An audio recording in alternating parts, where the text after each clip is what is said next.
Are there any tenant rights in the city of You Whittier? would think the way people talk that if you're a property owner, you have rights, but if you're a renter, you're somehow inferior. You don't have rights, and people can have the right to.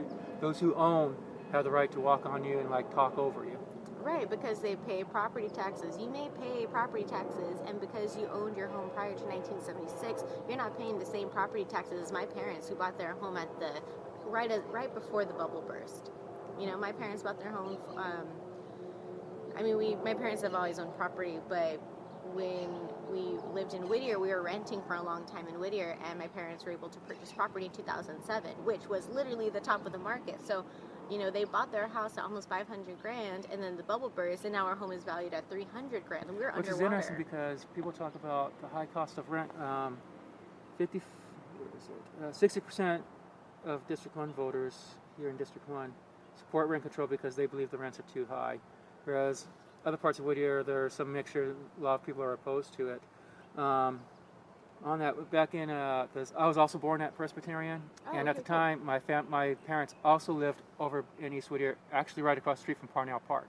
Oh, okay, interesting. And to talk about how much cheaper it was, years later, back in '93, we bought a house in Uptown Whittier on Washington Avenue in La Corte, and it only cost us about $200,000.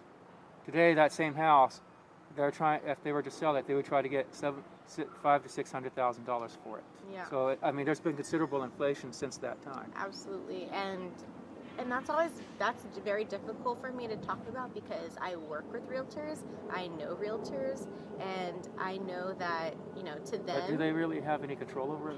It doesn't seem like they do. No, but what I'm saying is, it's the market, right? It's based on the market. What's the availability? It's supply and demand. Is it a buyer's market? Is it a seller's market? Right? That's what you hear all the time. Is it best to buy? But then they don't explain what those terms mean. Right, exactly. And I was just going to, like, for a buyer's market, homes are on the, I wouldn't want to say cheap, but it's less expensive, right? Yes. So it's more affordable. Or if it's a seller's market, then everyone's trying to buy, so you need to sell for a high price. That's what that means. And I had to learn that, right? Because I'm not a property owner. But I do that by talking to people in the community, business owners. One of the guys I have a podcast with, Remo the Realtor, he's a property owner and he's a realtor. And then I have Jesse the architect, who is an architect, is also a property owner, and he's also educated me on ADUs. So it's interesting that you show that the majority of people in District 1 state that the rent is too high. Well, the reality is that is a lot of dense housing, and the number of property owners to renters, that ratio. Really small, and there's still people wanting to move into that area.